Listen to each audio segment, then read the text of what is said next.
Bismillahirrahmanirrahim. Assalamualaikum warahmatullahi wabarakatuh. Syukur Alhamdulillah kita bisa berjumpa lagi di channel ini. Sholawat dan salam selalu dan tetap tercurahkan kepada junjungan kita Nabi besar Muhammad Shallallahu Alaihi Wasallam. Allahumma sholli ala Sayyidina Muhammad. Harapan dan doa saya, semoga saudaraku semuanya selalu diberikan kesehatan, dilapangkan rezekinya, diampuni dosa-dosanya, dan dipanjangkan umurnya. Amin ya Rabbal Alamin. Sahabat beriman yang dirahmati Allah, dalam 5 rukun Islam, salat adalah rukun pertama yang wajib dikerjakan. Ibadah salat juga merupakan tiang agama. Salat adalah kewajiban bagi setiap umat Islam sebagai bukti kecintaan kita kepada Allah. Ada 5 waktu salat wajib yang tidak boleh ditinggalkan, yaitu salat subuh, zuhur, asar, maghrib, dan isya. Jika ditinggalkan, maka akan mendapatkan dosa besar. Meskipun berada dalam kondisi yang tidak memungkinkan, salat adalah hal yang wajib dikerjakan. Meskipun tidak bisa berdiri, maka dibolehkan untuk duduk. Jika tidak bisa duduk, maka diperbolehkan berbaring, bahkan bisa dikerjakan dengan hati. Karena itu, sangatlah tidak logis apabila seseorang mengaku beriman kepada Allah, namun meninggalkan ibadah yang berfungsi sebagai tiang agama. Di berbagai dalil Al-Quran maupun hadis, Allah Subhanahu wa Ta'ala serta Rasulullah Shallallahu Alaihi Wasallam telah menetapkan dengan jelas mana salat yang wajib dan sunnah. Namun meskipun demikian, masih banyak yang menyepelekan salat. Rasulullah Shallallahu Alaihi Wasallam bersabda, "Inti dari segala perkara adalah agama Islam, dan tiang penopangnya adalah salat." Hadits riwayat Tirmidzi. Meskipun salat merupakan tiang agama, namun bagi segelintir muslim saat ini, kedudukan tersebut kerap kali dianggap enteng. Alhasil, salat yang seharusnya mampu mendatangkan pujian dari Allah justru berubah menjadi ibadah yang sangat dibenci oleh Allah dan Rasul-Nya. Bagaimana tidak, esensi utama dalam salat adalah mencari ketenangan dan kekhusyukan. Mengerjakan salat harus dengan ketenangan dan kekhusyukan, atau yang biasa disebut dengan tumakninah. Salat tanpa tumakninah bisa menghilangkan ruh dari salat itu sendiri. Parahnya, salat yang seperti cacing kepanasan atau terburu-buru tanpa menyertai tumakninah sering terjadi di sekitar kita. Ada hadis yang perlu kita ketahui, di mana Rasulullah pernah mengibaratkan orang yang salat tanpa tumakninah sama dengan kejahatan seperti seorang pencuri. Rasulullah Shallallahu Alaihi Wasallam bersabda, "Sejahat-jahat pencuri adalah orang yang mencuri dari salatnya." Para sahabat bertanya, "Wahai Rasulullah, bagaimana dia mencuri dari salatnya?" Beliau menjawab, "Orang yang tidak menyempurnakan rukuk dan sujudnya." Hadits riwayat Ahmad. Kondisi yang dijelaskan dari hadis ini ternyata berangkat dari pengalaman Rasulullah bersama para sahabat.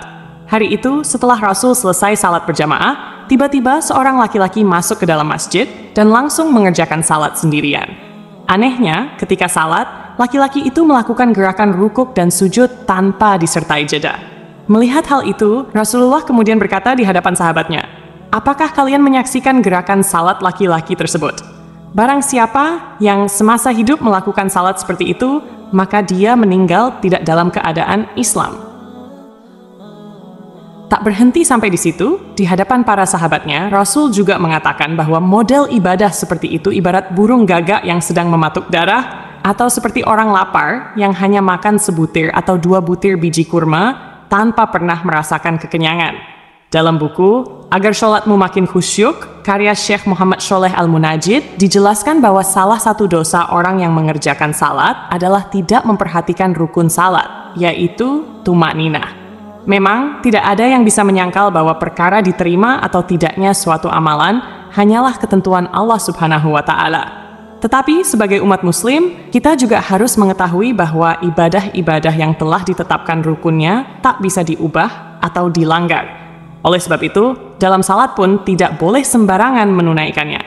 Ada cara dan tuntunan yang harus sesuai dengan ajaran Nabi Muhammad Shallallahu Alaihi Wasallam. Dalam suatu hadis, Rasulullah Shallallahu Alaihi Wasallam bersabda, "Sesungguhnya, pertama kali yang dihisab atau diminta pertanggungjawaban dari segenap amalan seorang hamba di hari kiamat kelak adalah salatnya. Bila salatnya baik, maka beruntunglah dia. Namun, bila mana salatnya rusak, sungguh kerugian akan menimpanya." Rajin menjalankan salat tentu merupakan hal yang sangat baik dan mulia, namun tidak serta-merta menjamin seseorang menjadi hamba yang dekat dengan Allah Subhanahu wa Ta'ala. Lalu, Siapakah orang-orang yang rajin salat, namun justru jauh dari Allah? Dan seperti apa ciri-cirinya? 1. Orang yang lalai dalam salat. Sekalipun salat merupakan tiang agama, ternyata ada jenis salat yang sangat dibenci oleh Allah, yaitu salat yang dikerjakan dengan lalai.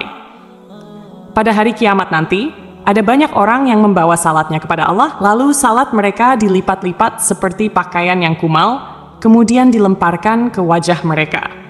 Allah tidak menerima salatnya. Bahkan ada yang celaka dengan salatnya, sebagaimana firman Allah dalam surah Al-Ma'un ayat 45. Maka celakalah bagi orang-orang yang salat, yaitu orang-orang yang melalaikan salatnya. Rasulullah Shallallahu Alaihi Wasallam juga pernah bersabda, akan datang pada umat Muhammad suatu zaman, banyak orang yang merasakan dirinya salat, padahal mereka sebenarnya tidak salat. Perintah salat adalah untuk mengingat Allah Subhanahu wa Ta'ala, sebagaimana disebutkan dalam surah An-Nisa ayat 43, sehingga kamu mengetahui apa yang kamu ucapkan. Yang dimaksud lalai adalah tidak mengetahui maksud apa yang dibaca dan dikerjakan dalam salat, atau tidak memperhatikan syarat, rukun, dan ketentuan-ketentuan lainnya. Akibatnya, yang diperoleh hanyalah kelelahan tanpa pahala. Rasulullah Shallallahu Alaihi Wasallam bersabda, berapa banyak orang yang salat, keuntungan yang diperoleh hanyalah payah dan letih. Salat seperti ini tidak akan menambah dekat kepada Allah, bahkan bisa menjauhkan. Rasulullah menegaskan, barang siapa yang salatnya tidak dapat mencegah perbuatan keji dan mungkar, maka tiada bertambah baginya kecuali semakin jauh dari Allah. Orang yang suka menggunjing orang lain. Allah Subhanahu wa Ta'ala berfirman dalam surah Al-Mudaththir ayat 42-48. Apakah yang memasukkan kalian ke dalam neraka sakar? Mereka menjawab, kami dahulu tidak termasuk orang-orang yang mengerjakan salat, dan kami tidak pula memberi makan orang miskin. Kami juga suka membicarakan hal yang batil bersama orang-orang yang membicarakannya, dan kami mendustakan hari pembalasan hingga datang kepada kami kematian. Dalam ayat ini, salah satu penyebab seseorang masuk neraka adalah suka membicarakan kejelekan orang lain. Orang yang salat, namun suka membicarakan aib orang lain, akan ditempatkan di neraka sakar. Allah melarang perbuatan ini, sebagaimana firman-Nya dalam surah Al-Hujurat ayat 12. Wahai orang-orang yang beriman, jauhilah banyak dari prasangka, karena sebagian prasangka itu dosa. Janganlah mencari-cari kesalahan orang lain, dan janganlah menggunjing satu sama lain. Adakah seseorang di antara kalian yang suka memakan daging saudaranya yang sudah mati? Maka tentulah kalian merasa jijik kepadanya. Bertakwalah kepada Allah, sesungguhnya Allah Maha Penerima Taubat lagi Maha Penyayang. 3. Orang yang acuh pada sesama. Allah Subhanahu wa Ta'ala berfirman, sesungguhnya aku hanya akan menerima salat orang-orang yang merendahkan dirinya karena kebesaranku, menahan dirinya dari hawa nafsu karena aku, dan mengisi sebagian waktu mereka untuk mengingatku. Orang yang acuh pada sesama, tidak peduli terhadap kebutuhan orang lain, atau hanya fokus pada dirinya sendiri, menunjukkan bahwa esensi salat belum diterapkan dalam kehidupannya. Salat seharusnya mendidik manusia untuk lebih peduli, merendah hati, dan berbuat kebaikan kepada sesama. Siangnya untuk berzikir kepadaku, melazimkan hatinya untuk takut kepadaku, tidak sombong terhadap makhlukku, memberikan makan kepada orang yang lapar, memberikan pakaian kepada orang yang telanjang, menyayangi orang yang terkena musibah, serta memberikan perlindungan kepada orang yang terasing. Kelak, cahaya orang itu akan bersinar seperti cahaya matahari. Aku akan berikan cahaya ketika dia dalam kegelapan, aku akan berikan ilmu ketika dia tidak tahu. Aku akan lindungi dia dengan kebesaranku, dan aku akan suruh malaikat menjaga dirinya. Jika dia berdoa kepadaku, aku akan segera menjawabnya. Dan jika dia meminta kepadaku, aku akan segera memenuhi permintaannya. Perumpamaannya di hadapanku adalah seperti perumpamaan surga Firdaus. Dalam hadis yang lain, Rasulullah Shallallahu Alaihi Wasallam menyebutkan bahwa salah satu cara mendekatkan diri kepada Allah adalah bersifat dermawan dan senang membantu orang lain, terutama kepada mereka yang sedang kesulitan. Rasulullah Shallallahu Alaihi Wasallam bersabda, orang yang dermawan dekat dengan Allah, dekat dengan manusia, dan dekat dengan surga. Sedangkan orang yang bakhil atau pelit jauh dari Allah, jauh dari manusia, dan dekat dengan neraka. Orang yang dermawan, insya Allah, akan menemukan kenikmatan di dalam salatnya. Ia akan memperoleh kenikmatan tersebut karena dijaga oleh para malaikat, diberi cahaya dalam kegelapan, dan diberi ilmu secara langsung oleh Allah yang masuk ke dalam hati sanubarinya. Orang yang ria. Sebab pertama yang mampu menjerumuskan seorang ahli ibadah sehingga mendapatkan azab, bahkan menjadi penghuni neraka, adalah sifat ria. Hal ini terjadi apabila semua amal saleh yang dilakukan di dunia bukan untuk mencari ridha Allah, melainkan untuk pamer dan mengharap pujian dari manusia. Allah Subhanahu wa Ta'ala berfirman, "Sesungguhnya orang-orang munafik itu menipu Allah, dan Allah akan membalas tipuan mereka. Apabila mereka berdiri untuk salat, mereka berdiri dengan malas. Mereka bermaksud ria dengan salat di hadapan manusia, dan tidaklah mereka menyebut Allah kecuali sedikit sekali." An-Nisa. Oleh karena itu, sebaik-baiknya amalan adalah amalan yang dilakukan dengan ikhlas, murni lillahi ta'ala, hanya demi Allah. Cukuplah kita berharap kepada ridha dan balasan darinya, karena Allah Subhanahu wa Ta'ala adalah seadil-adilnya pemberi balasan. Menjaga hati dan niat merupakan hal yang harus kita perhatikan agar semua amalan tidak berujung sia-sia atau menjadi ria kepada sesama.